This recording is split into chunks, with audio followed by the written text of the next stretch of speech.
ಹರೇ ಕೃಷ್ಣ. ಎಲ್ಲರಿಗೂ ಸ್ವಾಗತ. ಶ್ರೀಮದ್ ಭಾಗವತಂ 3ನೇ ಸ್ಕಂದ 6ನೇ ಅಧ್ಯಾಯ ಶ್ಲೋಕ 34. ಏತೇ ವರ್ಣ ಸ್ವಧರ್ಮೇನ ಯಜಂತಿ ಸ್ವಗುರುಂ ಹರಿ ಶ್ರದ್ಧಯ ಆತ್ಮ ವಿಶುದ್ಧಿ ಅರ್ಥಂ ಯತ್ ಜಾತ ಸಹ ವೃತ್ತಿವಿ. ಅನುವಾದ: ಎಲ್ಲ ವೈವಿಧ್ಯಮಯವಾದ ಸಮಾಜ ವಿಭಾಗಗಳು ಅವುಗಳ ಔದ್ಯೋಗಿಕ ಕರ್ತವ್ಯಗಳೊಂದಿಗೆ ಮತ್ತು ಜೀವನ ಪರಿಸ್ಥಿತಿಗಳೊಂದಿಗೆ ದೇವೋತ್ತಮ ಪರಮಪುರುಷನಿಂದ ಹುಟ್ಟಿರುತ್ತದೆ. ಹೀಗೆ ಬದ್ಧತೆ ಇಲ್ಲದ ಬದುಕಿಗಾಗಿ ಮತ್ತು ಆತ್ಮ ಸಾಕ್ಷಾತ್ಕಾರಕ್ಕಾಗಿ ಗುರುವಿನ ದಿಗ್ದರ್ಶನಕ್ಕೆ ಅನುಸಾರವಾಗಿ ಯಾವನೊಬ್ಬನು ಪರಮಪ್ರಭುವನ್ನು ಪೂಜಿಸಬೇಕು. ಎಸ್,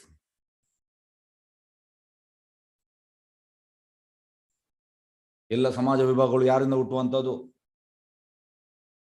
ಭಗವಂತನಿಂದ, ಕೃಷ್ಣನಿಂದ. ಆದ್ರೆ ಈಗ ನಮ್ಗೆ ಇದು ಅರ್ಥ ಆಗ್ತಾ ಇಲ್ಲ. ಇದನ್ನು ನಾವು ಹೇಗೆ ಅರ್ಥ ಮಾಡುವಂಥದ್ದು? ಇದಕ್ಕೆ ಬೋನಫೈಡ್ ಗುರು ಬೇಕು. ಸಂಪ್ರದಾಯದಲ್ಲಿ ಬಂದ ಗುರು, ಗುರು ಪರಂಪರೆಯಲ್ಲಿ ಬಂದ ಗುರು, ಬೋಗಸ್ ಗುರು ಅಲ್ಲ.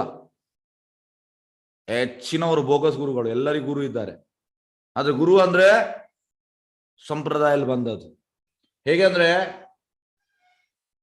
ಗುರು ಹೇಗೆ ಅಥೆಂಟಿಕ್ ಅಂದ್ರೆ ಸರಿಯಾದ ಗುರು ಅಂತ ಹೇಗೆ ನಾವು ಗುರುತುಪಡಿಸುವಂಥದ್ದು? ಎಸ್, ಯಾರು ಹೇಳ್ತೀರಿ? ಗುರುವನ್ನು ನಾವು ಹೇಗೆ ಕರೆಕ್ಟ್ ಅಂತ ಗುರುತುಪಡಿಸುವಂಥದ್ದು? ಯಾರಾದ್ರು ಹೇಳ್ಬೋದಾ? ಎಸ್, ಅನ್ಮ್ಯೂಟ್ ಮಾಡ್ತಾ ಇದ್ದೇನೆ. ಹರೇ ಕೃಷ್ಣ. ಹೇಗೆ ಆಥರೈಸ್ಡ್ ಗುರು ಅಂತ ಹೇಗೆ ನಾವು ಗುರುತಿಸುವಂತ? ಮಲ್ಲಿಕಾ ಮಾತಾ ಜಸ್ ಹೇಳಿ. Krishna conscious, Prabhuji. 100% he should be in Krishna conscious. Yes, very good. Yes, ಎಂತ ಅಂದ್ರೆ ಈ ಸೈನ್ಸ್ ಆಫ್ ಸೆಲ್ಫ್ ರಿಯಲೈಸೇಷನ್, ಆತ್ಮ ಸಾಕ್ಷಾತ್ಕಾರದ ಪುಸ್ತಕ ಒಂದುಂಟು. ಅಲ್ಲಿ ಶಿಷ್ಯ ಕೇಳುವಂಥದ್ದು, Prabhupad disciple, how we can understand guru is perfect? ಅದಕ್ಕೆ ಪ್ರಭುಪಾದ್ ಹೇಳ್ತಾರೆ, he should be 100% Krishna consciousness, 100%. ಈ 100% ಹೇಗೆ ನಾವು ಗೊತ್ತು ಮಾಡಿಸುವಂಥದ್ದು? ಗುರು ಹೇಳಿದು, ಗುರು ಸಾಧು ಶಾಸ್ತ್ರ ತ್ರೀನೋಕೆ ಏಕಿ ವಾಕ್ಯ.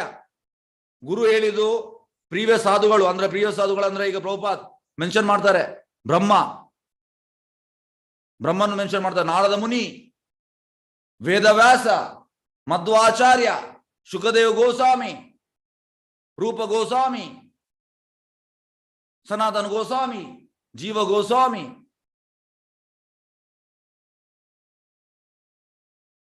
ನರೋತ್ತಮ ದಾಸ್ ಠಾಕೂರ್, ಬಲದೇವ್ ವಿದ್ಯಾಭೂಷಣ್, ವಿಶ್ವನಾಥ ಚಕ್ರವರ್ತಿ ಠಾಕೂರ್, ಶ್ರೀಲ ಭಕ್ತಿ ವಿನೋದ್ ಠಾಕೂರ್, ಭಕ್ತಿ ಸಿದ್ಧಾಂತ ಸರಸ್ವತಿ ಠಾಕೂರ್. ಇವರು ಹೇಳಿದ್ರು, ಪ್ರಭುಪಾದ್ ಹೇಳಿದ್ರು ಮ್ಯಾಚ್ ಆಗ್ತದೆ, ಸೇಮ್.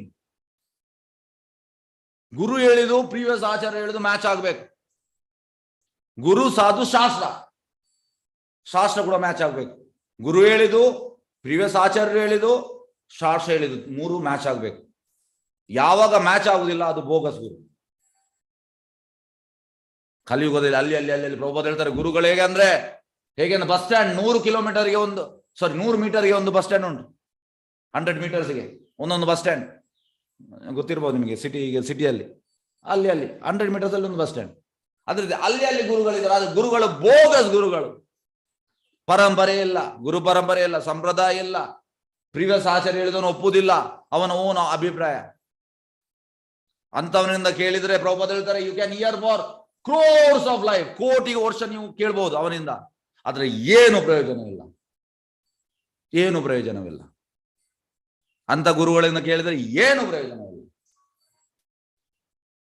ಗುರು ಅಂದ್ರೆ ಟಫ್. ಪ್ರಭುಪಾದ್ ಹೇಳ್ತಾರೆ, ಗುರು ಅಂದ್ರೆ ಟಫ್. ಸತ್ಯವನ್ನು ಹೇಳುವಂಥದ್ದವ. ಅದರಲ್ಲಿ ಹಿಂದೆ ಮುಂದೆ ನೋಡ್ಲಿಕ್ಕಿಲ್ಲ. ಅವನಿಗೆ ಬೇಜಾರಾಗ್ತದೆ, ಇವನಿಗೆ ಬೇಜಾರಾಗ್ತದೆ, ಇಲ್ಲ. Straight away. ಗುರು ಅಂದ್ರೆ ನಮ್ಮ ಈಗೋವನ್ನು ಕಟ್ಟು ಮಾಡಬೇಕು, ನಮ್ಮ ಅಹಂಕಾರ ಫ್ಲಾಟರ್ ಮಾಡ್ಲಿಕ್ಕೆಲ್ಲ ಗುರು ಇರುವಂತದ್ದು. ಹೇಗೆ ಇದಕ್ಕೊಂದು ಸಣ್ಣ ಉದಾಹರಣೆ ಹೇಳ್ತೇನೆ. ಪಾಶ್ಚಾತ್ಯ ದೇಶದಲ್ಲಿ ಮೂನ್ ಲ್ಯಾಂಡಿಂಗ್ ಅಂದ್ರೆ ಚಂದ್ರಲೋಕಕ್ಕೆ ಹೋಗುವಂತದ್ದು. ಅದ್ರ ಬಗ್ಗೆ ಅಮೆರಿಕದಲ್ಲಿ ತುಂಬಾ ಅವರು ಅಂದ್ರೆ ಹೆಮ್ಮೆಯಲ್ಲಿದ್ರು. ಒಬ್ಬಳು ನ್ಯೂಸ್ ಇವಳು ಜರ್ನಲಿಸ್ಟ್ ಬರ್ತಾಳೆ ಪ್ರಭುಪಾದ ಹತ್ರ, Swamiji what your opinion about Moon landing, America has achieved, ಆ ರೀತಿ ಕೇಳಿದ್ವಿ, ಗ್ರೇಟೆಸ್ಟ್ ಮೈಲ್ ಸ್ಟೋನ್. ಅದಕ್ಕೆ ಪ್ರಭುಪಾದ ಹೇಳಿದ್ರು,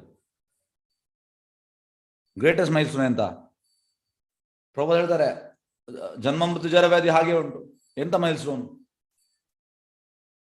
ನಾವು ಚಂದ್ರಲೋಕಕ್ಕೆ ಹೋಗಿದ್ದೇವೆ. ಪ್ರಭುಪಾದ ಮುಖ ಕೇಳಿದ್ರು, should I tell the truth or flatter you, ನಾನು ಸತ್ಯ ಹೇಳ್ಬೇಕಲ್ಲ ನಿನಗೆ ಪ್ಲೀಸ್ ಆಗ್ಲಿಕ್ಕೆ ಹೇಳ್ಬೇಕಾ, ಖುಷಿ ಪಡಿಸ್ಲಿಕ್ಕೆ, ಫ್ಲಾಟರಿಂಗ್. ಈಗ ಎಲ್ಲ ಗುರುಗಳು ಬೋಗಸ್ ಗುರುಗಳು ಫ್ಲಾಟರ್ ಮಾಡುವಂಥದ್ದು. ಸತ್ಯ ಅವರಿಗೆ ಫಸ್ಟ್ ಆಫ್ ಆಲ್ ಅವರಿಗೆ ಸತ್ಯ ಗೊತ್ತಿಲ್ಲ, ಮತ್ತೆ ಸತ್ಯ ಎಲ್ಲಿಂದ ಹೇಳುವಂಥದ್ದು. ನೋಡಿ, ಸತ್ಯ ಗೊತ್ತಿದ್ರೆ ಹೇಳ್ಬೋದು. ಸತ್ಯ ಅಂದ್ರೆ ಅಬ್ಸಲ್ಯೂಟ್ ಟ್ರೂತ್. ಯಾರು? ಕೃಷ್ಣ. ಅದು ಗೊತ್ತಿಲ್ಲ ಅವರಿಗೆ, ಕೃಷ್ಣನ ಬಗ್ಗೆ ಗೊತ್ತಿಲ್ಲ. ಯಾಕೆ ಕೃಷ್ಣನ ಬಗ್ಗೆ ಗೊತ್ತಿಲ್ಲ? ಯಾಕೆಂದ್ರೆ ಭಗವಂತನಲ್ಲಿಗೆ ಅವರು ಸೇವಾ ಭಾವ ಇಲ್ಲ, ಭಗವಂತನಿಗೆ ಸೇವೆ ಮಾಡೋ ಭಾವ ಇಲ್ಲ. ಸೋಕಾಳ್ ಗುರುಗಳು, ತುಂಬಾ ಗುರುಗಳಿದ್ದಾರೆ. ಹಾಗೆ ಪ್ರಭುಪಾದ ಹೇಳುವಂತದ್ದು, ನಾನು ಸತ್ಯ ಹೇಳ್ಬೇಕಾ, should I tell the truth or flatter you? ಅವಳು ಹೇಳ್ತಾರೆ ಟೆಲ್ ದ ಟ್ರೂತ್. ಆಗ ಪ್ರಭುಪಾದ ಹೇಳುವಂತದ್ದು, it's a waste of time. ಮನುಷ್ಯ ಜನ್ಮ ಹೇಗೆಂದ್ರೆ ಇವತ್ತು ನೋಡಿ, ಇವತ್ತು 2022 ಡಿಸೆಂಬರ್ 7, ಇವತ್ತು ಈ 8 ಗಂಟೆ ಇನ್ನೂ ಸಿಗುದಿಲ್ಲ ನಮಗೆ. ಈಗ 8 ಗಂಟೆ ಹೋಯ್ತು. ಹಾಗೆ ಈ ಮನುಷ್ಯ ಜನ್ಮ ತುಂಬಾ ದುರ್ಲಭ, ತುಂಬಾ ರೇರ್. ಮನುಷ್ಯ ಜನ್ಮದಲ್ಲಿ ನಾವು ಇದನ್ನೆಲ್ಲ ಮಂಗನಾಗಿ ಇದನ್ನೆಲ್ಲ ಮಾಡಬಾರ್ದು. ಮೂನ್ ಲ್ಯಾಂಡಿಂಗ್, ಆ ಲ್ಯಾಂಡಿಂಗ್, ಈ ಲ್ಯಾಂಡಿಂಗ್. ಹಾಗೆ ಪ್ರಭುಪಾದ ಹೇಳುವಂತದ್ದು, it's a waste of time. ಹಾಗಾಗಿ ಅವಳು ಹೇಳ್ತಾಳೆ, it is a curiosity. Curiosity ಅಂದ್ರೆ ಎಂತ? ಕುತೂಹಲ. ಚಂದ್ರಲೋಕದಲ್ಲಿ ಎಂತ ಉಂಟು ಅಂತ ಕುತೂಹಲ ಅವಳು ಹೇಳ್ತಾಳೆ. ಅದಕ್ಕೆ ಪ್ರಭುಪಾದ ಹೇಳ್ತಾರೆ, it is A childish curiosity. ಮಕ್ಕಳ ಕುತೂಹಲ. ಮಕ್ಕಳಿಗೆ ಹೇಗಂದ್ರೆ, ಈಗ ನೀವು ಇಲ್ಲಿ ಒಂದು ಟೇಬಲ್ ಅಲ್ಲಿ ಇರ್ತಾರೆ, ಅದನ್ನು ಬಿಟ್ಟು ಇನ್ನೊಂದು ಕಡೆಗೆ ಹೋಗ್ತಾರೆ, ಈ ರೀತಿ ಅವರಿಗೆ ಸಮಾಧಾನ ಇಲ್ಲ ಮಕ್ಕಳಿಗೆ. ಹಾಗೆ ಪ್ರಭುಪಾದ ಹೇಳುವಂತದ್ದು, ಮಕ್ಕಳ curiosity, childish curiosity, childish curiosity.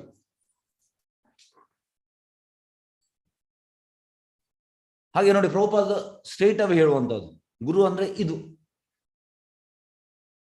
ಮತ್ತೆ ಪ್ರಭುಪಾದ ಇಮಿಡಿಯೇಟ್ ಹೇಳ್ತಾರೆ ಶಿಷ್ಯರ ಹತ್ರ, ಇದು ಅಮೆರಿಕನ್ ಗವರ್ಮೆಂಟ್ ಇದು ಸ್ಕೀಮ್, ಟ್ಯಾಕ್ಸ್ ಕಲೆಕ್ಟ್ ಮಾಡ್ಲಿಕ್ಕೆ. ನೋಡಿ, ಶುದ್ಧ ಭಕ್ತರಿಗೆಲ್ಲ ಗೊತ್ತಾಗ್ತದೆ. 15 ದಿವಸ ಬಿಟ್ಟು ಸರ್ಕಾರ ಚಂದ್ರಲೋಕಕ್ಕೆ ಹೋದಕ್ಕೆ ಟ್ಯಾಕ್ಸ್ ಕಲೆಕ್ಟ್ ಮಾಡ್ಲಿಕ್ಕೆ ಸ್ಟಾರ್ಟ್ ಮಾಡಿದೆ. ಪ್ರಭುಪಾದ ಫಸ್ಟಿಗೆ ಹೇಳಿ ಆಗಿದೆ.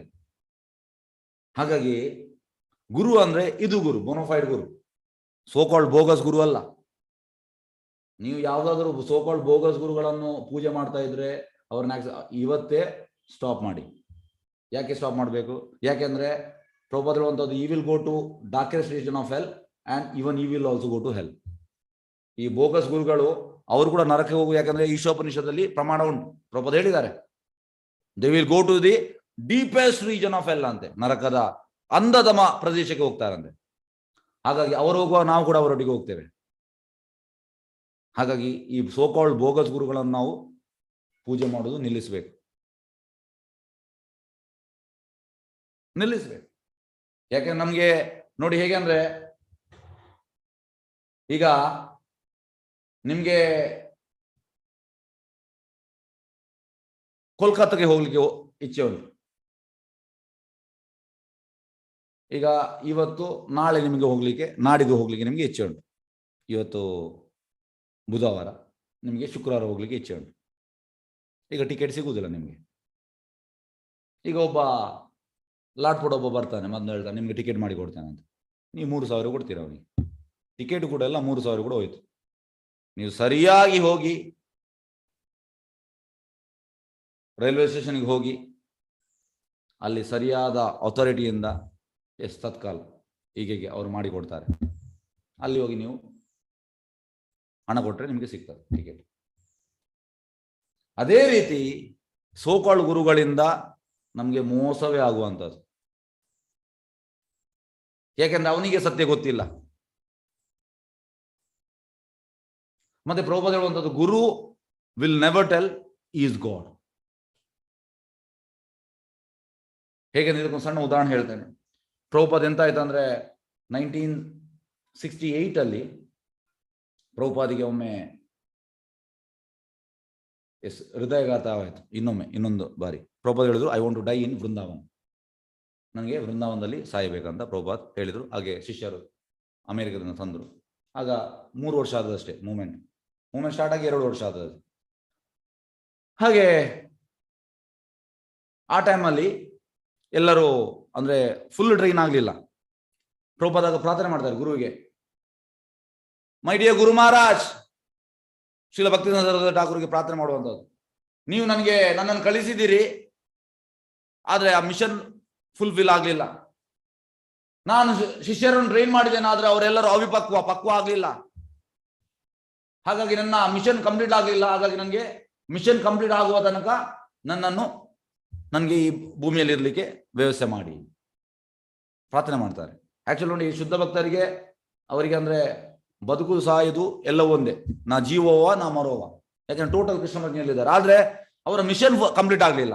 ಅದಕ್ಕೆ ಅವ್ರಿಗೆ ಹೇಳುವಂಥದ್ದು, ನಾವು ಹಾಗೆಲ್ಲ, ನನಗೆ ನನ್ನ ಮೊಮ್ಮಗನನ್ನು ನೋಡಬೇಕು, ಡಾಕ್ಟರ್ ಅಂತ ಹೇಳ್ತೇವೆ ಸಾಯುವ ಸ್ಟೇಜಲ್ಲಿ, ನನಗೆ ನನ್ನ ಮಗಳನ್ನು ನೋಡಬೇಕು, ಮಗನನ್ನು ನೋಡಬೇಕು, ನಮ್ದು ಇದು ಇಚ್ಛೆ. ಶುದ್ಧ ಭಕ್ತರ ಇಚ್ಛೆ ಬೇರೆ. ಹಾಗೆ ಆ ಟೈಮಲ್ಲಿ ಎಂತ ಆಗ್ತದೆ ಅಂದ್ರೆ, ಇವರೆಲ್ಲ ಅವಿಪಕ್ವ, ಕಂಪ್ಲೀಟ್ ಆಗಲಿಲ್ಲ, ಡ್ಯೂಟಿ ಆಗಲಿಲ್ಲ, ಫುಲ್ ಟ್ರೈನಿಂಗ್ ಆಗಲಿಲ್ಲ. ಆಗೆಲ್ಲರೂ ಅಲ್ಲಿ ಒಂದು 4-5 ಮಂದಿ ಹೇಳುವಂಥದ್ದು, ಪ್ರಭುಪಾದ ದೇವರ ಅಂತ. ಪ್ರಭುಪಾದ ಕಿವಿಗೆ ಬೀಳ್ತದೆ. ಪ್ರಭುಪಾದ ಹೇಳ್ತಾರೆ, ಅವರನ್ನು ಇಮಿಡಿಯೇಟ್ ಮೂವ್ಮೆಂಟ್ ಅನ್ನು ತೆಗೆದುಬೇಡಿ, ನಮ್ಮ ಸಂಸ್ಥೆಯಲ್ಲಿ ಇಂಥವ್ರು ಬೇಡ. ಈಗ ಗುರುವಿಗೆ ಕೃಷ್ಣನ ಹೇಗೆ ಅಂದ್ರೆ, ಕೃಷ್ಣನಿಗೆ ಎಷ್ಟು ಮರ್ಯಾದೆ ಕೊಡುವಂತ ಅಷ್ಟೇ ಕೊಡಬೇಕು. ಆದ್ರೆ ಗುರು ದೇವರಲ್ಲ. ಪ್ರಭುಪಾದ ಇದನ್ನು ತೋರಿಸಿಕೊಟ್ಟಿದ್ದಾರೆ. ಹಾಗಾಗಿ ಈ ಬೋಗಸ್ ಗುರುಗಳೆಲ್ಲ ಒಬ್ಬ ಭಗವಂತನನ್ನು ಬದಿಗಿಟ್ಟಿದ್ದಾರೆ. ನೀವು ನೋಡಿ, ಹೀಗೆ ಅಂದ್ರೆ ಪ್ರಭುಪಾದ ಇರುವಾಗ 1965 ಇಂದ 77 ಎಲ್ಲೂ ಕೂಡ ಪ್ರಭುಪಾದ ಹೈಲೈಟ್ ಆಗಲಿಲ್ಲ. ಈಗ ಜನ್ಮಾಷ್ಟಮಿ ಫೋಟೋ, ದೊಡ್ಡ ಬ್ಯಾನರ್, ಅಲ್ಲಿ ಕೃಷ್ಣನ ಫೋಟೋ, ಕೃಷ್ಣ ಅರ್ಜುನನ ಫೋಟೋ. ಪ್ರಭುಪಾದನಲ್ಲಿ ಸೈಡಲ್ಲಿ ಒಂದು ಫೌಂಡರ್ ಆಚಾರ್ಯ ಅಂತ. ಈಗ ಪ್ರಭುಪಾದ ಹೋದ ಮೇಲೆ ಶಿಷ್ಯರೆಲ್ಲ ಪ್ರಭುಪಾದನ ಹೈಲೈಟ್ ಮಾಡ್ತಾ ಇದ್ದಾರೆ, ಅದು ಬೇರೆ ವಿಷಯ. ಅದು ಕೂಡ ಪ್ರಭುಪಾದ ಒಮ್ಮೆ ಹೇಳಿದ್ದಾರೆ, ಹೇಗೆಂದ್ರೆ,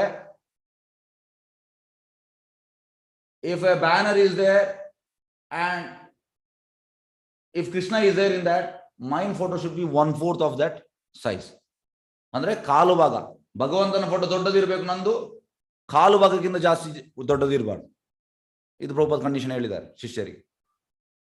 ಆದ್ರೆ ಈ ಸೋಕಾಲ್ಡ್ ಬೋಗಸ್ ಗುರುಗಳು ಅವರದ್ದೇ ದೊಡ್ಡ ನೀವು ನೋಡಿ, ಎಲ್ಲಿ ಬೇಕಿದ್ರು ನೋಡಿ, ಕೃಷ್ಣ ಎಲ್ಲಿದ್ದಾನೆ? ಇಲ್ಲವೇ ಇಲ್ಲ. ಹಾಗಾಗಿ ಗುರು ಅಂದ್ರೆ ಬೋನೋಫೈಡ್ ಗುರುವಿಂದ ನಾವು ತಿಳಿದುಕೊಳ್ಬೇಕು. ಈಗ ಗುರುವಿನಲ್ಲಿಗೆ ಹೋಗ್ಲಿಕ್ಕೆ ಪ್ರೊಸೆಸ್ ಎಂತ? ಇದು 13ನೇ ಅಧ್ಯಾಯದಲ್ಲಿ ಉಂಟು. ಅಮಾನಿತ್ವಂ ಅದಂಬಿತ್ವಂ ಅಹಿಂಸಾ ಕ್ಷಾಂತಿ ಆರ್ಜವಂ. ಫಸ್ಟಿಗೆ ಅಮಾನಿತ್ವಂ ಅಂದ್ರೆ ನಮ್ರತೆ, ನಮ್ಮಲ್ಲಿ ನಮ್ರತೆ ಇರ್ಬೇಕಂತ. ನಾವು ರೆಸ್ಪೆಕ್ಟಿಗೆ ಬೇಡ, ನನಗೆ ರೆಸ್ಪೆಕ್ಟ್ ಬೇಡ, ಇದು ಫಸ್ಟ್ ಕ್ವಾಲಿಫಿಕೇಶನ್, ನಮ್ರತೆ, ಅಮಾನಿತ್ವಂ. ಎರಡನೇದು ಅದಂಬಿತ್ವಂ, ಜಂಬವಿಲ್ಲದಿರುವುದು. ನನಗೆ ಫೇಮಸ್ ಆಗಬೇಕು, ನನ್ನ ಕ್ಲಾಸಿಗೆ ಎಲ್ಲರೂ ಬರಬೇಕು, ನನಗೆ ಎಲ್ಲರೂ ಜೈ ಆಗಬೇಕು, ಇದೆಲ್ಲ ಇದ್ರೆ ಹೋಯ್ತು ನಾವು ಗುಂಡಿಗೆ. ಫೇಮಸ್ ಪ್ರಭುಪಾದ ಆಗುವುದಂತ, ನಾವು ಅದಕ್ಕೆ ಗಡಿ ಪ್ರಭುಪಾದನ ಹೊಗಳುವಂಥದ್ದು, ಜೈ ಪ್ರಭುಪಾದ ಯಾಕೆ ಹೇಳುವಂಥದ್ದು. ಈ ಗುರುಪೂಜೆಗಳು ನಾವು ಯಾಕೆ ಬೆಳಿಗ್ಗೆ ಎಲ್ಲ ಮಾಡುವಂಥದ್ದು?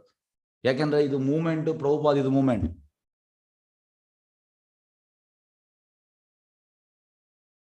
ಹೇಗೆಂದ್ರೆ ಆಚಾರ್ಯ ಅಂದ್ರೆ ಸರ್ಟೆನ್ ರೂಲ್ಸ್ ರೆಗ್ಯುಲೇಷನ್ ನಮಗೆ ಕೊಟ್ಟಿದ್ದಾರೆ. 4:15 ಮಂಗಳಾರತಿ, ಜಪ ಅದೇ ಟೈಮಲ್ಲಿ ಜಪ, ದರ್ಶನಾರತಿ ಅದೇ ಟೈಮಲ್ಲಿ ದರ್ಶನಾರತಿ, ಗುರುಪೂಜೆ ಅದೇ ಟೈಮಲ್ಲಿ ಗುರುಪೂಜೆ, ಭಾಗವತ ಅದೇ ಟೈಮಲ್ಲಿ, ಸರ್ಟನ್ ರೂಲ್ಸ್ ರೆಗ್ಯುಲೇಷನ್ ಕೊಟ್ಟಿದ್ದಾರೆ, ಅದನ್ನು ಬೇರೆ ಯಾರಿಗೆ ನಮ್ಗೆಲ್ಲ ಕೊಡ್ಲಿಕ್ಕೆ ಆಗುದಿಲ್ಲ, ಅದು ಆಚಾರ್ಯ. ಹಾಗಾಗಿ ಎರಡನೇದು ಅದಂಬಿತ್ವಂ, ಜಂಬವಿಲ್ಲದಿರುವುದು. ಮೂರನೇದು ಅಹಿಂಸಾ. ಅಹಿಂಸಾ ಅಂದ್ರೆ ನಾನ್ ವೈಲೆನ್ಸ್. ನಾಲ್ಕನೇದು ಶಾಂತಿ. ಶಾಂತಿ ಅಂದ್ರೆ ಸಹಿಷ್ಣುತೆ, ಅಂದ್ರೆ ಟಾಲರೆನ್ಸ್. ನಮಗೆ ಯಾರಾದರೂ ಇನ್ಸಲ್ಟ್ ಮಾಡಿದರೆ ನಾವು ಸಹಿಸಬೇಕು. ಆದರೆ ಪ್ರಭುಪಾದ ಮತ್ತು ಕೃಷ್ಣನಿಗೆ ಯಾರು ಇನ್ಸಲ್ಟ್ ಮಾಡಿದ್ರೆ ಆಗ ನಾವು ಇಮಿಡಿಯೇಟ್ ರಿಯಾಕ್ಷನ್ ಮಾಡಬೇಕು. ಅದು ನಮ್ಗೆ ಯಾರಾದ್ರು ಮಾಡಿದ್ರೆ ಓಕೆ, ನಾನು ಕ್ವಾಲಿಫೈಡ್ ಅಲ್ಲ, ಇದು ನಮ್ಮ ಮೆಂಟಾಲಿಟಿ ಮೈಂಡಲ್ಲಿ ಇರಬೇಕು. ಮತ್ತೆ ಆರ್ಜವಂ ಅಂದ್ರೆ ಸಿಂಪ್ಲಿಸಿಟಿ. ಪ್ರಭುಪಾದ ಒಂದು simple living, high thinking, simple ಆಗಿರ್ಬೇಕು. ಹಾಗಾಗಿ ಈ 5 ಗುಣ ಇದ್ರೆ ನಮ್ಮ ಹತ್ರ ಇದ್ರೆ, ಕ್ವಾಲಿಟಿ ಇದ್ರೆ, ನಮಗೆ ಬೋನಫೈಡ್ ಆಚಾರ್ಯ ಸಿಗ್ತಾರೆ. ನೆಕ್ಸ್ಟ್ ಬರುವಂಥದ್ದು ಆಚಾರ್ಯ ಉಪೋಸನಂ. ಆಚಾರ್ಯ ಉಪೋಸನಂ ಅಂದ್ರೆ ಸರ್ವಿಂಗ್ ಎ ಬೋನಫೈಡ್ ಗುರು. ಇದು 5 ಇದ್ರೆ ನಮ್ಗೆ ಮತ್ತೆ ಸರ್ವ್ ಮಾಡ್ಲಿಕ್ಕೆ ಆಗ್ತದೆ. ಈ ಗುಣಗಳು ಬೇಕು. ಹಾಗಾಗಿ ಇಲ್ಲಿ ಹೇಳುವಂಥದ್ದು ಬದ್ಧತೆ ಇಲ್ಲದ ಬದುಕು. ನೋಡಿ, ನಮ್ಮ ಬದುಕೆ ಅಂತ ಬದ್ಧತೆ ಇಲ್ಲದ, ಎನಿ ಮೂಮೆಂಟ್ ಎಂತ ಬೇಕಿದ್ರು ಆಗ್ಬಹುದು. ನಾವು ಎಣಿಸುವಂಥದ್ದು ಎಸ್ ನೆಕ್ಸ್ಟ್ ಇಯರ್ ಇದೇ ಟೈಮಲ್ಲಿ ನಾವು ಮಾಡುವ, ನೆಕ್ಸ್ಟ್ ಇಯರ್ ಅಂತ, ನೆಕ್ಸ್ಟ್ ಮೂಮೆಂಟ್ ನಾವು ಇದ್ದೇವೆ ಅಂತ ಗ್ಯಾರಂಟಿ ಇಲ್ಲ. ಬದ್ಧತೆ ಇಲ್ಲ ನಮ್ದು. ಬದ್ಧತೆ ಇಲ್ಲದ ಬದುಕು ನಮ್ದು.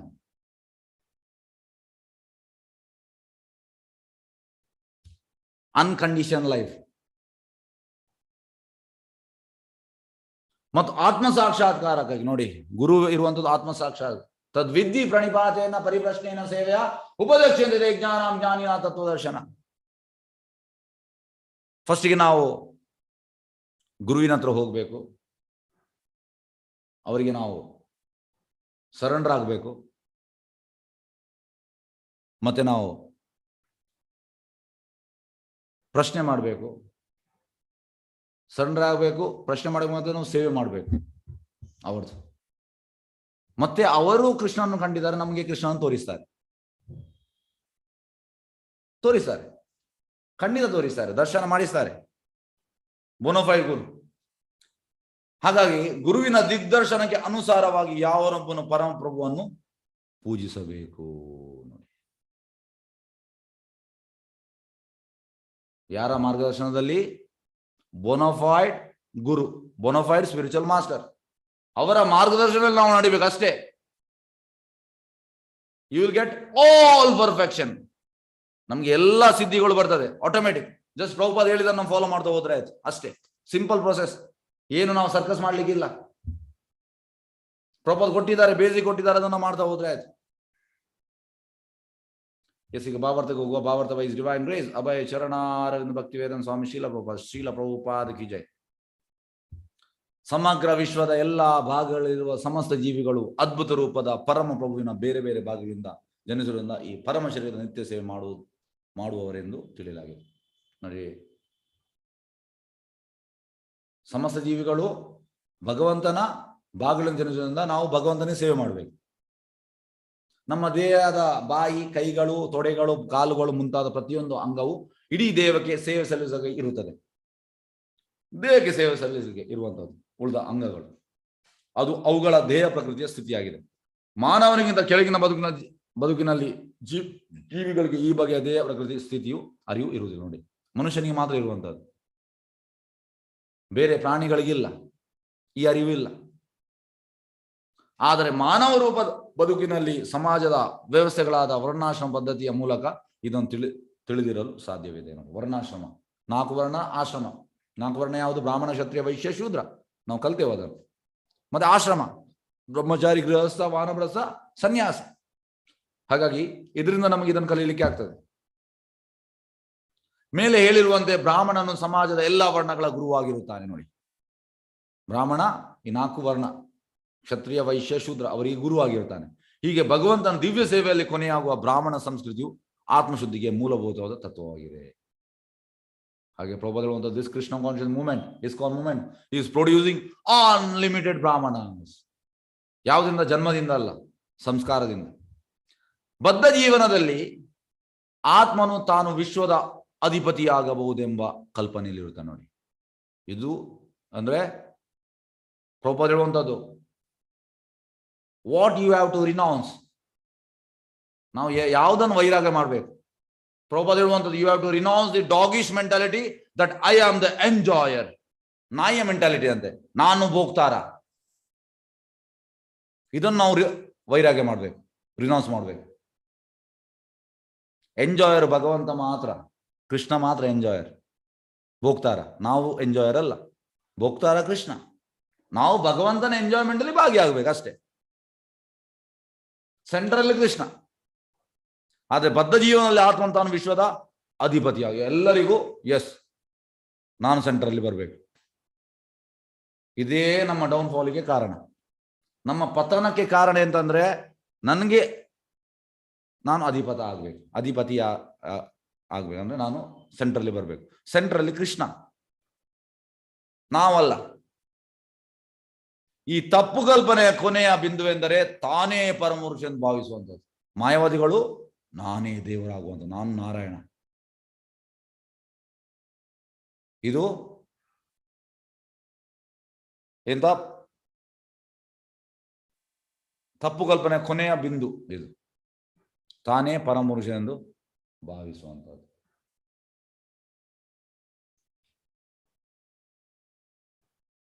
ಎಸ್, ಇದಕ್ಕೆ ಒಂದು ರಿಲೇಟೆಡ್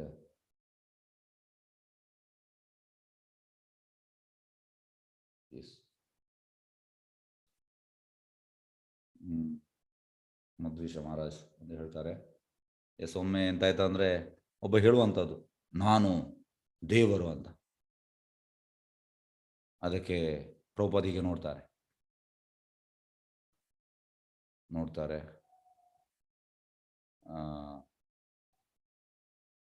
ನೋಡಿ ಪ್ರಭು ಇಮಿಡಿಯೇಟ್ ಅಲ್ಲಿ ಹೇಳ್ತಾರೆ ಎಂತಂದ್ರೆ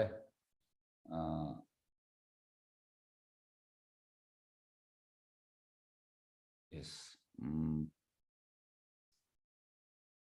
ಎಸ್ ಓಕೆ ಅವ ಹೇಳುವಂಥದ್ದು ಎಸ್ ನಾನು ದೇವರಂತ. ಅದಕ್ಕೆ ಪ್ರಭುಪಾದ ಹೇಳುವಂಥದ್ದು ಕೃಷ್ಣ ಗೋವರ್ಧನ ಬೆಟ್ಟವನ್ನು ತನ್ನ ಕಿರು ಬೆರಳಲ್ಲಿ 7 ದಿವಸ 7 ರಾತ್ರಿ ಎತ್ತಿದ್ದಾನೆ, ನೀನು ಒಂದು ಗಂಟೆ ಎತ್ತು, ಅವನಿಗೆ ಆಗುದಿಲ್ಲ. ನೋಡಿ, ಭಗವಂತನ ಇಮಿಡಿಯೇಟ್ ಅನುಕರಣೆ ಮಾಡ್ಲಿಕ್ಕೆ ಜನರಿಗೆ ಇಷ್ಟ, ಆದ್ರೆ ಭಗವಂತ ಮಾಡಿದನ್ನು ಮಾಡ್ಲಿಕ್ಕೆ ಆಗುದಿಲ್ಲ.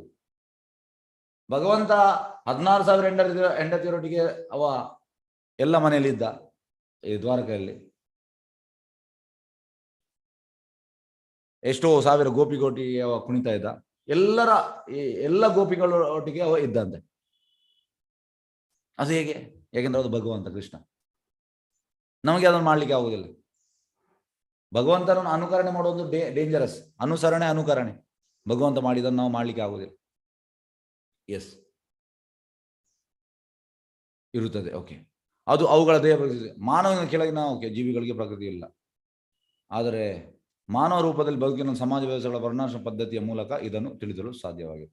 ಮೇಲೆ ಹೇಳಿರುವ ಬ್ರಾಹ್ಮಣ ಓಕೆ ಇದಾಯ್ತು. ಓಕೆ, ಬದ್ಧ ಜೀವನದಲ್ಲಿ ಆತ್ಮನು ತಾನು ವಿಶ್ವದ ಅಧಿಪತಿಯಾಗ. ನೋಡಿ, ಇದೇ ಸಮಸ್ಯೆ. ನಮ್ಮ ಸಮಸ್ಯೆ ಅಂತ ಅಂದ್ರೆ ನಮಗೆ ಅಧಿಪತಿ ಆಗ್ಲಿಕ್ಕೆ ಈ ತಪ್ಪು ಕಲ್ಪನೆಯ ಕೊನೆಯ ಬಿಂದು ಎಂದರೆ ತಾನೇ ಪರಮಪುರುಷ ಎಂದು ಭಾವಿಸುವಂಥದ್ದು. ಮಾಯಾವಾದಿಗಳು ಹೇಳುವುದು ಅದೇ, ನಾನು ದೇವರು, ನಾನು ನಾರಾಯಣ, ನೀನು ನಾರಾಯಣ. ಮತ್ತೆ ನಾವು ಸತ್ತ ಮೇಲೆ ನಾವು ದೇವರಲ್ಲಿ ಐಕ್ಯ ಆಗುವಂಥದ್ದು, ಮತ್ತೆ ನಾವು ದೇವರಾಗುವಂಥದ್ದು. ಆಗ್ಲಿಕ್ಕೆ ಆಗುದಿಲ್ಲ. ದೇವರು nobody is greater than him, nobody is equal to him. ದೇವರಾಗ್ಲಿಕ್ಕೆ ಆಗುದಿಲ್ಲ. ದೇವರು ಕೃಷ್ಣನೇ, ನಾವಲ್ಲ. ಪರಮಪುರುಷನು ಮಾಯೆಯಿಂದ ಬದ್ಧನಾಗನು ಎಂಬುದನ್ನು ಈ ಮತಿಗೆಟ್ಟ ಬದ್ಧಾತ್ಮನು ಲೆಕ್ಕಿಸುವುದಿಲ್ಲ. ನೋಡಿ, ಪರಮಪುರುಷ ಮಾಯೆಯಿಂದ ಬದ್ಧನಾಗ್ತಾನ? ಇಲ್ಲ. ಪರಮಪುರುಷನು ಮಾಯೆಯ ಬಂಧನಕ್ಕೆ ಒಳಗಾಗುವುದಾದರೆ ಅವನ ಪಾರಮ್ಯವೆಲ್ಲ ಉಳಿಯಿತು. ನೋಡಿ, ಹೇಗಂದ್ರೆ ಈಗ ಮಾಯಾವಾದಿಗಳ ಯೋಚನೆ ಹೇಗೆ ಅಂದ್ರೆ ಅವ್ರು ಹೇಳುವಂಥದ್ದು, ಕೃಷ್ಣ ಕೂಡ ಇಲ್ಲಿ ಬಂದ, ಅವ ಕೂಡ ಮಾಯೆ ಒಳಗೆ ಇದ್ದಾನೆ ಅಂತ. ಕೃಷ್ಣನ ಒಂದು ದೇವತಾ ಪುರುಷ ಅಂತ ಅವರು ಆಕ್ಸೆಪ್ಟ್ ಮಾಡುವುದಿಲ್ಲ. ಒಂದು ಶಕ್ತಿ ಅಂತ ಹೇಳ್ತಾರೆ. ಶಕ್ತಿ ಅಂದ್ರೆ ಬ್ರಹ್ಮಜ್ಯೋತಿ. ನಾವು ಕೂಡ ಒಂದು ಶಕ್ತಿ ಉಂಟು, ಅವ್ರು ನೋಡಿ ಧ್ಯಾನಕ್ಕೆಲ್ಲ ಕೂತ್ಕೊಳ್ತಾರೆ, ಒಂದು ಶಕ್ತಿ ಶಕ್ತಿ ಅಂತ ಹೇಳ್ತಾರೆ. ನಮ್ಮ ಶಕ್ತಿಯಲ್ಲಿ ಒಂದಾಗುವಂಥದ್ದು ಈ ರೀತಿ ಹೇಳ್ತಾರೆ. ಹಾಗಾಗಿ ಕೃಷ್ಣ ಕೂಡ ಬಂದ, ಅವ ಕೂಡ ಮಾಯಲ್ಲಿದ್ದ. ಈಗ ಪ್ರಭುಪಾದ ಹೇಳುವಂಥದ್ದು 9ನೇ ಅಧ್ಯಾಯದ 10ನೇ ಶ್ಲೋಕ, ಮಯಾ ದಕ್ಷೇಣ ಪ್ರಕೃತಿ ಸೂಯತೆ ಸಾ ಚರಾಚರಂ ಹೇತು ನಾನೇನ ಕೌಂತೆ ಜಗದ್ವಿಪರಿವರ್ತದೆ. ನನ್ನ ಶಕ್ತಿಯಾದ ಯಾರು ಮಾಯೆ, ಮಹಾಮಾಯೆ, ಅವಳು ನನ್ನ ಆದೇಶದಲ್ಲಿ, ಮಯಾ ದಕ್ಷೇಣ, ನನ್ನ ಆದೇಶದಲ್ಲಿ ಅವಳು ಕೆಲಸ ಮಾಡುವಂಥದ್ದು. ಅವಳು ಇಂಡಿಪೆಂಡೆಂಟ್ ಅಲ್ಲ. ನಾನು ಆರ್ಡರ್ ಕೊಡ್ತಾ ಹೋಗ್ತೇನೆ, ಅವಳು ಮಾಡುವಂಥ ಕೆಲಸ ಭಗವಂತನೇ ಹೇಳಿದ್ದಾನೆ. ಹಾಗಾಗಿ ಈಗ ಅವಳು ಭಗವಂತನ ಅಂಡದಲ್ಲಿ ಕೆಲಸ ಮಾಡುವಾಗ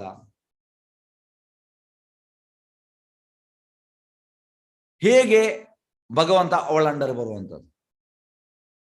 ಅವಳು ಅವನ ಅಂಡರ್, ಭಗವಂತ ಅವಳ ಅಂಡರ್ ಅಲ್ಲ. ಮಾಯೆ ಭಗವಂತನ ಅಂಡರ್. ಆದ್ರೆ ಇವರು ಹೇಳುವಂಥದ್ದು ಎಂತಂದ್ರೆ ಶಕ್ತಿ ಶಕ್ತಿ ಶಕ್ತಿ, ಕೃಷ್ಣ ಕೂಡ ಮಾಯೆಯಲ್ಲಿದ್ದಾನೆ ಅಂತ. Total nonsense. ಈಗ ಹೇಗಂದ್ರೆ ಇನ್ನೊಂದು ಇದಕ್ಕೆ ಶ್ಲೋಕ 14ನೇ ಅಧ್ಯಾಯದ 26ನೇ ಶ್ಲೋಕ, ಮಾಂಚಾಯೋ ಅವ್ಯಾಭಿಚಾರೇಣ ಭಕ್ತಿ ಯೋಗೇನ ಸೇವತೆ ಸಗುಣಾನ್ ಸಮದಿತ್ಯವೇತಾನ್ ಬ್ರಹ್ಮಭೂಯ ಕಲ್ಪತೆ. ಅಂದ್ರೆ ಯಾರು ಈ ಭಕ್ತಿ ಸೇವೆ ಮಾಡ್ತಾನೆ ಅವ ಗುಣಗಳಿಂದ ಆಚೆ ಬರ್ತಾನೆ. 3 ಗುಣಗಳಿಂದ. ಗುಣಗಳು ಯಾರಂಡರ್ ಇರುವಂಥದ್ದು? ಮಾಯೆ, ದೇವಿ. ಅವ ಗುಣದಿಂದ ಆಚೆ ಬರ್ತಾನೆ. ಯಾರು ಭಕ್ತಿ ಸೇವೆ ಮಾಡ್ತಾನೆ ಗುಣದಿಂದ ಆಚೆ. ಮತ್ತೆ ಕೃಷ್ಣ ಹೇಗೆ ಮಾಯಲ್ಲಿರುವಂಥದ್ದು? ಹಾಗಾಗಿ ಈ ರೀತಿ ಎಲ್ಲ ನೋಡಿ, ಈ ರೀತಿ ಪ್ರಶ್ನೆ ಎಲ್ಲ ಮಾಡ್ತಾರೆ. ಟೋಟಲ್ ಅಂದ್ರೆ ನಾನ್ಸೆನ್ಸ್ ಕ್ವಶನ್ಸ್ ಇದೆಲ್ಲ. ಅದಕ್ಕೆ ಅರ್ಥವೇ ಇಲ್ಲ. ಆದ್ರೆ ಬುದ್ಧಿನರು ಎಂತ ಮಾಡ್ತಾರೆ, ಅವರಿಗೆ ಇದು ಸರಿ ಅಂತ ಆಗ್ತದೆ. ಇವರು ಕೃಷ್ಣ ಕೃಷ್ಣ ಹೇಳ್ತಾರೆ. ಕೃಷ್ಣ ಅಲ್ಲ, ಮೇನ್ ಶಕ್ತಿ ಶಕ್ತಿ, ದೇವಿ ದೇವಿ ದೇವಿ, ಈ ರೀತಿ ಹೇಳ್ತಾರೆ. ಮಂಗಳೂರಲ್ಲಿ ಜಾಸ್ತಿ ಉಂಟು ಇದು. ಹಾಗೆ ಅಂತ ಸಂದರ್ಭದಲ್ಲಿ ಮಾಯೆ ಅಥವಾ ಭ್ರಮೆ ಪರಮಶ್ರೇಷ್ಠವಾಗುವುದು. ಆದ್ರಿಂದ ಜೀವಿಗಳು ಬದ್ಧರಾದ್ರಿಂದ ಅವರು ಪರಮಶ್ರೇಷ್ಠರಾಗಲಾರ. ಯಾವುದೇ ಮಾಯವಾದಿ ಅವ ಬದ್ಧ ಜೀವಿ, ಅವನತ್ರ 4 ದೋಷ ಉಂಟು. ಅವ ಮತ್ತೆ ಹೇಗೆ ಶ್ರೇಷ್ಠ ಆಗುವಂಥದ್ದು? ಅವನಿಗೆ ದೇವರಾಗ್ಲಿಕ್ಕೆ ಇಚ್ಛೆ, ಸಾಯುಜ್ಯ ಮೋಕ್ಷ ದೇವರಲ್ಲಿ ಒಂದಾಗುವಂಥದ್ದು, ದೇವರಾಗುವಂಥದ್ದು ಇಲ್ಲ. Dog is always dog. Prabhupada ಹೇಳುವಂಥದ್ದು ಬದ್ಧಾತ್ಮನ ವಾಸದ ರೀತಿಯನ್ನು ಈ ಶ್ಲೋಕದಲ್ಲಿ ವಿವರಿಸಲಾಗಿದೆ. ಈ ಎಲ್ಲಾ ಬದ್ಧಾತ್ಮರು 3 ಬಗೆಯ ಪ್ರಕೃತಿ ಗುಣಗಳಲ್ಲಿ ಭೌತಿಕ ಶಕ್ತಿಯ ಸಂಬಂಧ ಪಡೆದಿರುವುದರಿಂದ ಮಲಿನರಾಗಿರ್ತಾರೆ. ಎಲ್ಲ ಯಾರೇ ನಿರಾಕಾರವಾದಿ ಇರಲಿ, ಮಾಯವಾದಿ ಇರಲಿ, ಶೂನ್ಯವಾದಿ ಇರಲಿ, ಅವರು ಈ 3 ಗುಣದಲ್ಲಿ ಇದ್ದಾರೆ. ಅವರ ಹತ್ರ 4 ದೋಷಗಳುಂಟು. ಅವರು ತಪ್ಪು ಮಾಡ್ತಾರೆ, ಅವರು ಮೋಸ ಮಾಡ್ತಾರೆ, ಮತ್ತೆ ಅವರ ಇಂದ್ರಿಯಗಳು ಸರಿ ಇಲ್ಲ, ಮತ್ತೆ ಅವರು ಭ್ರಮೆಯಲ್ಲಿದ್ದಾರೆ. ಅಂಥವರಿಂದ ನಾವು ಎಂತ ತಿಳಿಯುವಂಥದ್ದು? ತಿಳಿದ್ರು ಕೂಡ ಸರಿ ಇಲ್ಲ ಅದು. ಹಾಗೆ ಇದನ್ನು ನಾವು ನೆನಪಿಡ್ಬೇಕು. ಸೋಕಾಲ್ಡ್ ಬೋಗಸ್ ಗುರುಗಳಿಂದ ನಾವು ಕೇಳಬಾರ್ದು. ತುಂಬಾ ಇದ್ದಾರೆ. ಒಬ್ಬ ಪ್ರಭಾದ ಹೇಳುವಂಥದ್ದು ಹೇಗೆ ಅಂದ್ರೆ 1000 ಸಂಸ್ಥೆಯಲ್ಲಿ 995 ಸಂಸ್ಥೆ ಇದೆ ಅಂತೆ ಬೋಗಸ್ ಸಂಸ್ಥೆ. ಎಲ್ಲ ಗುರುಗಳು ಬೋಗಸ್. ಓಪನ್ ಆಗಿ ಪ್ರಭಾದ ಹೇಳ್ತಾರೆ, ಚಾಲೆಂಜ್ ಮಾಡ್ತಾರೆ. ನೋಡಿ, ಇದಕ್ಕೊಂದು ಸಣ್ಣ ಉದಾಹರಣೆ ಹೇಳ್ತೇನೆ. ಈ ಉದಾಹರಣೆಯಿಂದ ಅರ್ಥ ಆಗ್ಬೋದು ನಿಮ್ಗೆ. ಪ್ರಭುಪಾದ್ 1965 ತನಕ ಭಾರತದಲ್ಲಿ ಇದ್ರು. 1936 ಇಂದ 65 ತನಕ 29 ವರ್ಷ, ಆಲ್ಮೋಸ್ಟ್ 30 ವರ್ಷ ಸ್ಟ್ರಗಲ್ ಮಾಡಿದ್ದಾರೆ. ಎಂತ ಇನ್ಕಮ್ ಇರಲಿಲ್ಲ.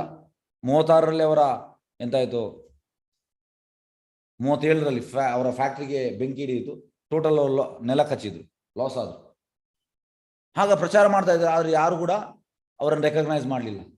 ನೋಡಿ, ಪ್ರಭುಪಾದನ್ನು ಯಾರು ರೆಕಗ್ನೈಸ್ ಮಾಡಲಿಲ್ಲ. ಸೇಮ್ ಅದೇ ಪ್ರಭುಪಾದ್ ರೆಡಿಯಾಗಿದ್ರು. ಆದ್ರೆ ಈ ಸ್ಟ್ರಗಲ್ ಯಾಕೆ? ಇದು ನಮ್ಗೆ, ನಾವು ಕಲಿಬೇಕು.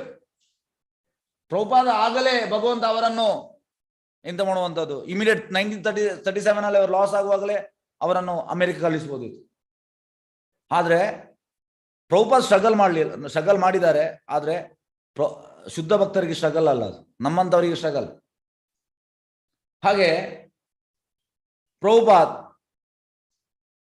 1965 ಅಮೆರಿಕಕ್ಕೆ ಹೋದ್ರು. ಭಾರತದಲ್ಲಿ ಯಾರು ಕೂಡ ರೆಕಗ್ನೈಸ್ ಮಾಡಲಿಲ್ಲ, ಯಾರು ಕೂಡ ಮಾಡಲಿಲ್ಲ. ಸೇಮ್ ಅದೇ ಪ್ರಭುಪಾದ್. ಮತ್ತೆ ಯಾರ ಪ್ರಭುಪಾದನ್ನು ರೆಕಗ್ನೈಸ್ ಮಾಡಿದ್ರು? ಹಿಪ್ಪಿಗಳು, ಅಮೆರಿಕದ ಹಿಪ್ಪೀಸ್. ಅವರು ಎಸ್ ಹೇಗೆ ಅಂದ್ರೆ ಪ್ರಭುಪಾದ್ ಇಡೀ ದಿವಸ ಮೆಡಿಟೇಷನ್ ಪ್ರಭುಪಾದೆ. ಈಗ ಪ್ರಭುಪಾದ್ ಇಂಗ್ಲೆಂಡ್ ಅಲ್ಲಿ ಇದ್ದಾರೆ, ಅಮೆರಿಕದಲ್ಲಿ ಎಲ್ಲರೂ ಇಂಗ್ಲೆಂಡ್ ಅಲ್ಲಿ ಎಲ್ಲಿ ಹೋದ್ರು, ಎಂತ ಕ್ಲಾಸ್ ಮಾಡಿದ್ರು, ಮತ್ತೆ ಎಂತ ಮಾಡಿದ್ರು, ಎಷ್ಟು ಗಂಟೆಗೆ ಎದ್ರು, ಎಲ್ಲಿ ಹೋದ್ರು, ಇದೇ ಕೇಳುವಂಥದ್ದು, ಅವರ ಕ್ಲಾಸ್ ಅನ್ನು ಮೆಡಿಟೇಟ್ ಮಾಡುವಂಥದ್ದು. ಅಂದ್ರೆ ಅವ್ರು ಪ್ಯೂರ್ ಡಿವೋಟಿ, ಆದ್ರೆ ಪ್ಯೂರ್ ಡಿವೋಟಿ ಅದು ಯಾರಿಗೂ ಗೊತ್ತಾಗ್ಲಿಲ್ಲ. ಅದೇ ರೀತಿ ಪ್ರಭುಪಾದ್ ಪ್ರಸಿದ್ಧ ಆದ ಮೇಲೆ ಭಾರತಕ್ಕೆ ಬಂದ್ರು.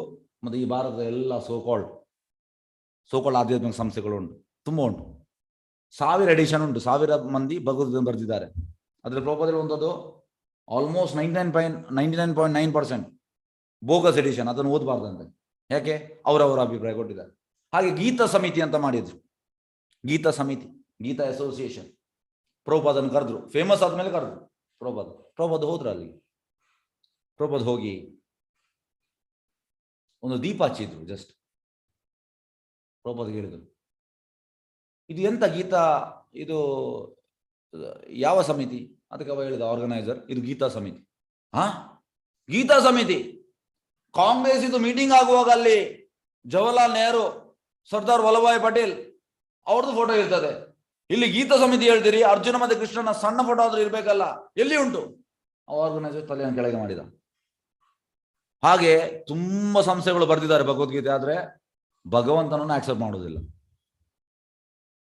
ಹಾಗೆ ಅದರಿಂದ ನೀವು ಭಗವದ್ಗೀತೆಯನ್ನು ತಿಳಿದುಕೊಂಡ್ರೆ ವೇಸ್ಟ್ ಅದು. ಹಾಗೆ ಇಂಥ ಬೋಗಸ್ ಗುರುಗಳು ಇದ್ದಾರೆ, ಅಲ್ಲಿ ಅಲ್ಲಿ ಅಲ್ಲಿ ಅಲ್ಲಿ ಅಲ್ಲಿ ಅಲ್ಲಿ ಇದ್ದಾರೆ. ನಾವು ತುಂಬಾ ಜಾಗೃತರಾಗಿರ್ಬೇಕು. ತುಂಬಾ ನಾವು ನೋಡಿ, ಸರಿಯಾದ ಒಂದು ಸಂಸ್ಥೆಗೆ ಬಂದಿದ್ದೇವೆ, ಸರಿಯಾದ ಪರಂಪರೆಗೆ ಬಂದಿದ್ದೇವೆ. ಇದು ನಮ್ಮ ಭಾಗ್ಯ. ಎಲ್ಲರಿಗೂ ಇದು ಸಿಗುವುದಿಲ್ಲ ಭಾಗ್ಯ. ಹೇಗೆ ಅಂದ್ರೆ ಪ್ರಭುಪಾದ್ ಹೇಳುವಂಥದ್ದು, ನಾಸ್ತಿಕ ಬೆಟರ್ ಅಂತೆ ಯಾರಿಗಿಂತ? ಮಾಯಾವಾದಿಗಿಂತ. ಯಾಕೆ? ಮಾಯಾವಾದಿಗೆ ಹೇಗಂದ್ರೆ ಈ ಟರ್ಮೈಟಿಗೆ ಅಂತ ಹೇಳುವಂಥದ್ದು, ಕನ್ನಡದಲ್ಲಿ ಹರೇ ಕೃಷ್ಣ, ಗೆದ್ದಿಲ್ಲ. ಹರೇ ಕೃಷ್ಣ ಯಾವ್ದು ಹೇಳು ಎಂತ ಹೇಳುವಂಥದ್ದು? ಗೆದ್ದಲು. ಈಗ ಇದು ನಿಮ್ಮ ಮನೆಯಲ್ಲಿ ಒಂದು ಟೇಬಲ್ ಉಂಟು, ಆ ಗೆದ್ದಲು ಬಂದು ಎಲ್ಲವನ್ನು ತಿಂದು ಬಿಟ್ರೆ, ಈಗ ಇನಿಷಿಯಲಿ ಸ್ಟಾರ್ಟಿಂಗ್ ಸ್ಟೇಜಲ್ಲಿ ನೀವು ನೋಡಿದ್ರೆ, ಕ್ಲೀನ್ ಮಾಡುವಾಗ ನೀವು ಅದಕ್ಕೆ ಒಂದು ಟ್ರೀಟ್ಮೆಂಟ್ ಆಗ್ಬೋದು, ಆಗ ನಿಮ್ಮ ಮರ ಸೇಫ್, ಎಂತ ಆಗುದಿಲ್ಲ. ಆದ್ರೆ ನೀವು 1 ವರ್ಷ ನೋಡ್ಲೇ ಇಲ್ಲ, ಫುಲ್ ತಿಂದಿದೆ, ಮತ್ತೆ ಒಂದು ದಿವಸ ಫೈನ್ ನೀವು ನೋಡುವಾಗ ಆ ಮರವನ್ನು ಕಟ್ ಮಾಡಿ ನೀವು ಇದಕ್ಕೆ ಬೆಂಕಿಗೆ ಹಾಕ್ಬೇಕು ನೀವು, ಅಷ್ಟೇ. ಅದರಲ್ಲಿ ಏನು ನಿಮಗೆ ಪ್ರಯೋಜನ ಇಲ್ಲ. ಅದೇ ರೀತಿ ಮಾಯಾವಾದಿಯ ತಲೆಯನ್ನು ಟೋಟಲಿ ಎಂತಾಗಿದೆ, ತಿಂದು ಬಿಟ್ಟಿದೆ ನಾನ್ಸೆನ್ಸ್ ವಿಚಾರದಿಂದ. ಆದ್ರೆ ನಾಸ್ತಿಕನಿಗೆ ಎಂತ ಗೊತ್ತಿಲ್ಲ, ಮಾಯಾವಾದಿಗೆ ಗೊತ್ತುಂಟು, ಆದ್ರೆ ತಪ್ಪು. ಹಾಗೆ ಪ್ರಭುಪಾದ ಹೇಳುವಂಥದ್ದು, ನಾಸ್ತಿಕ ಇಸ್ ಬೆಟರ್ ದೆನ್ ಮಾಯಾವಾದಿ. ಈಗ ನಮ್ಗೆ ಕೆಲವೊಮ್ಮೆ ಒಬ್ಬ ಭಗವಂತನನ್ನು ನಂಬುವುದೇ ಇಲ್ಲ, ಇನ್ನೊಬ್ಬ ಎಂತಂದ್ರೆ ಎಲ್ಲ ಭಗವದ್ಗೀತೆ ಓದ್ತಾ ಇದ್ದಾನೆ, ಒಳ್ಳೆ ಉಚ್ಚಾರ, ಆದ್ರೆ ಮಾಯಾವಾದಿ, ಅದು ಬೇಡ ಅಂತೆ ಪ್ರಭುಪಾದ ಹೇಳುವಂಥದ್ದು. ಈ ದಿಸ್ ಪರ್ಸನ್ ಇಸ್ ಬೆಟರ್, ನಾಸ್ತಿಕ ಇಸ್ ಬೆಟರ್. ಯಾಕಂದ್ರೆ ಅವನಿಗೆ ಇದರ ಪುಸ್ತಕ ಅವನಿಗೆ ಗೊತ್ತಿಲ್ಲ, ತಪ್ಪು ಕೂಡ ಅವ ಕಲೀಲಿಲ್ಲ. ಇವನಿಗೆ ಪುಸ್ತಕ ಓದಿದಾನೆ, ಅದು ತಪ್ಪು ಅಂದ್ರೆ ರಾಂಗ್ ಇಂಟರ್ಪ್ರಿಟೇಷನ್, ಮಿಸ್ಇಂಟರ್ಪ್ರಿಟೇಷನ್, ಭಗವಂತನನ್ನು ಕಂಡೆಮ್ ಮಾಡಿ. ಹಾಗಾಗಿ ಅದು ತುಂಬಾ ಡೇಂಜರಸ್. ನಮಗೆ ಭಾಗ್ಯದಿಂದ ಸರಿಯಾದ ಎಂದು ಹೇಳುವಂತಹದ್ದು, ಸಂಪ್ರದಾಯದ ಸರಿಯಾದ ನಮಗೆ spiritual master, bona fide spiritual master Prabhupada ಸಿಕ್ಕಿದ್ದಾರೆ. ಇದು ನಮ್ಮ ಭಾಗ್ಯ. ಪ್ರಕೃತಿ ಗುಣದಲ್ಲಿ ಭೌತಿಕ ಶಕ್ತಿ ಸಂಬಂಧ ಪಡೆಯುವುದರಿಂದ ಮಲಿನವಾಗಿರುತ್ತದೆ. S, okay. ಜೀವಿಗಳು ಬದ್ಧರಾದ್ರಿಂದ ಅವರು ಪರಮಶ್ರೇಷ್ಠರಾಗರು. ಓಕೆ, ಇಲ್ಲಿ ಓಕೆ, 1 ನಿಮಿಷ. ಮಾಯಾದ ಭ್ರಮೆ, ಓಕೆ. ಆದ್ರಿಂದ ಜೀವಿಗಳು ಬದ್ಧರಾದ್ರಿಂದ ಅವರು ಪರಮಶ್ರೇಷ್ಠ. ನೋಡಿ, ಶ್ರೇಷ್ಠ ಅಲ್ಲ ನಾವು, ಅದು ಮಾಯಾವಾದಿಗಳು ಆ ರೀತಿ ಯೋಚನೆ ಮಾಡಿದ್ರೆ. ಬದ್ಧಾತ್ಮನ ವಾಸ್ತವಿಕತೆಯನ್ನು ಈ ಶ್ಲೋಕ ವಿವರಿಸಲಿಗೆ, ಎಲ್ಲ ಬದ್ಧಾತ್ಮನ 3 ಬಗೆಯ ಪ್ರಕೃತಿ ಗುಣಗಳಲ್ಲಿ ಭೌತಿಕ ಶಕ್ತಿ ಸಂಬಂಧ ಪಡೆದಿರುವುದರಿಂದ ಮಲಿನರಾಗಿರುತ್ತಾರೆ. ಎಲ್ಲರೂ 3 ಗುಣದಲ್ಲಿ ಇದ್ದಾರೆ. ಆದ್ರಿಂದ ಅವರು ಅರ್ಹತೆಯಿಂದ ಬ್ರಾಹ್ಮಣನಾಗಿ ವೈಷ್ಣವನು ಆಗಿರುವ ಪ್ರಾಮಾಣಿಕ ಗುರುವಿನ ಮಾರ್ಗದರ್ಶನದಿಂದ ತಮ್ಮನ್ನು ಪರಿಶುದ್ಧಪಡಿಸಿಕೊಳ್ಳುವುದು ಅವಶ್ಯ. ಹಾಗಾಗಿ ಮಾಯಾವಾದಿಗಳಿಗೆ ಯಾವುದು ಚಾನ್ಸ್? ಅವರಿಗೆ ಬೋನಫೈಡ್ ಗುರು ಸಿಗಬೇಕು, ಶುದ್ಧ ಭಕ್ತ ಸಿಗಬೇಕು. ಅದರಿಂದ ಅವರು ಚೇಂಜ್ ಆಗಿದೆ. ಹೇಗೆ ಅಂದ್ರೆ ಚೈತನ್ಯ ಮಹಾಪ್ರಭು ಮಾಯಾವಾದಿ ಸನ್ಯಾಸಿ ಸರ್ವ ಭಟ್ಟಾಚಾರ್ಯ ಅವರನ್ನು ಚೇಂಜ್ ಮಾಡಿದ್ರು.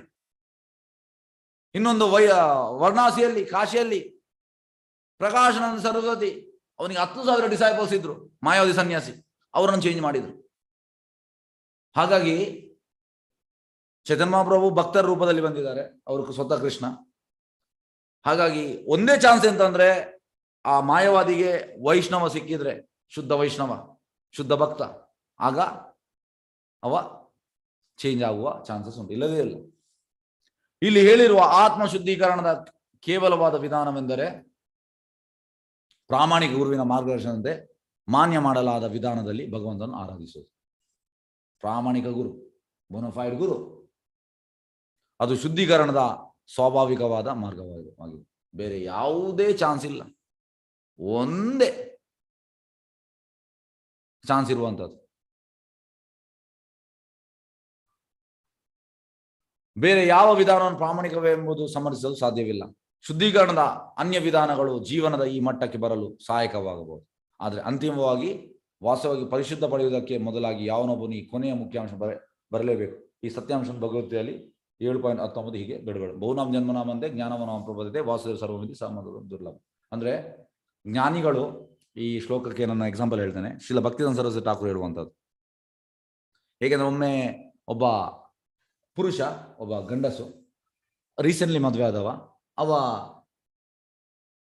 ಅವನ ಹೆಂಡತಿ ಮನೆಯಲ್ಲಿ ಒಂದು ಕಾರ್ಯಕ್ರಮ ಇತ್ತು. ಆದರೆ ಹಿಂದಿನ ಕಾಲದಲ್ಲಿ ಹೇಗೆ ಅಂದ್ರೆ ಜಾಸ್ತಿಯಾಗಿ ಹೋಗುವುದಿಲ್ಲ ಹೆಂಡತಿ ಮನೆಗೆ, ತುಂಬಾ ರೇರ್ ಹೋಗುವಂಥದ್ದು. ಹಾಗೆ ಈಗ ಅದೆಲ್ಲ ಇಲ್ಲ ವಿಧಾನ. ಹಾಗೆ ಇವ ಹೋಗುದಿಲ್ಲ, ಅವಳು ಹೋಗ್ತಾಳೆ.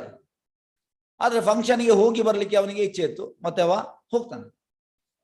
ಹೋಗಿ ಅವನಿಗೆ ಹೇಗೆಂದ್ರೆ ಆ ಪ್ಲೇಸಿಂದ, ಅದು ಹಳ್ಳಿಯಲ್ಲಿ ಅಂತಂದ್ರೆ ನೀವು ಆ ಗದ್ದೆ ಮಧ್ಯದಲ್ಲೆಲ್ಲ ಹೋಗ್ಲಿಕ್ಕೆ ಉಂಟು, ಅದು ದಾರಿ ಅವನಿಗೆ ಗೊತ್ತಿಲ್ಲ, ಅದು ಕಾಲು ದಾರಿ.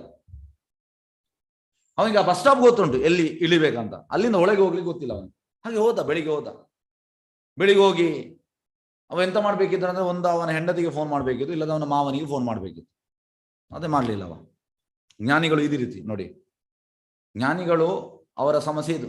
ಇವ್ ಜ್ಞಾನಿಗೆ ಎಕ್ಸಾಂಪಲ್ ಅವ ಕೂತ್ಕೊಳ್ತಾನೆ, ಬೆಳಿಗ್ಗೆ ಹೋಗಿ ಅಲ್ಲಿ ಕೂತ್ಕೊಳ್ತಾನೆ ಬಸ್ ಸ್ಟ್ಯಾಂಡಲ್ಲಿ, ಮತ್ತೆ ನಾನು ನನ್ನ ಸ್ವಂತ ಪ್ರಯತ್ನದಿಂದ ಹೋಗ್ತೇನೆ ಅಂತ.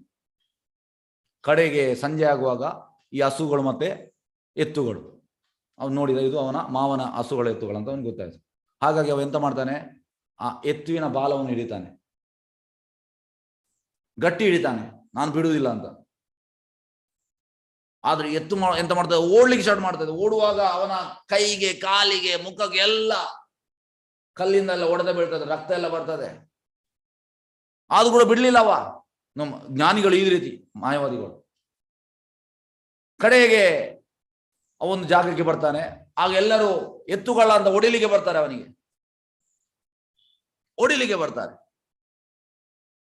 ಲಾಸ್ಟಿಗೆ ಅವನ ಮಾವ ಬರ್ತಾರೆ. ಆಗ ಮಾವನ ನೋಡ್ತಾನೆ, ಮಾವ ನಾನು ನಿಮ್ಮ ಅಳಿಯ.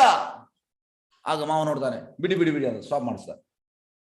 ಪ್ರಭುವಂಥದ್ದು ಜ್ಞಾನಿಗಳಂದ್ರೆ ಇದೇ ರೀತಿ ಅಂತ. ಅವರಿಗೆ ಹೊಡೆತ ಬಿದ್ದು ಬಹುನಾಮ್ ಜನ್ಮನಾಮಂತೆ ತುಂಬಾ ಲೈಫ್, ಜ್ಞಾನಿಯಾಗಿ ಹುಟ್ಟಿ ಸತ್ತು, ಹೊಟ್ಟಿಯಾಗಿ ಸತ್ತು ಹುಡ್ತಾನೆ, ಜ್ಞಾನಿಯಾಗಿ ಸಾಯ್ತಾನೆ, ಹುಡ್ತಾನೆ ಸಾಯ್ತಾನೆ. ಮತ್ತೆ ಕನ್ಕ್ಲೂಷನ್ ಬರುವಂತ ತುಂಬಾ ಲೈಫ್ ನಂತರ ವಾಸುದೇವ ಸರ್ವಮಿತಿ. ಅದು ಹೇಗೆ? ಶುದ್ಧ ಭಕ್ತನ ಸಂಘದಿಂದ. ಇನಿಷಿಯಲ್ ಸ್ಟಾರ್ಟಿಂಗ್ ಅವ ಶುದ್ಧ ಭಕ್ತನ ಸಂಘ ಮಾಡಿದ್ರೆ ಅವ ಡೆಲಿವರ್ ಆಗ್ತಾನೆ, ಆದ್ರೆ ಅವ ಮಾಡುವುದಿಲ್ಲ. ಅದು ಸುಲಭದಲ್ಲಿ ಸಿಗುವುದಿಲ್ಲ. ಶುದ್ಧ ಭಕ್ತನ ಸಂಘ ವೆರಿ ರೇರ್, ತುಂಬಾ ದುರ್ಲಭ. ಅದು ಸಮಾತ್ಮ ಸುದುರ್ಲಭ. ಹಾಗೆ ವಾಸುದೇವ ಸರ್ವಮಿತಿ ಸಮಾತ್ಮ ದುರ್ಲಭ. ಹಾಗೆ ಜ್ಞಾನಿಗಳು ಈ ರೀತಿ. ಹರೇ ಕೃಷ್ಣ.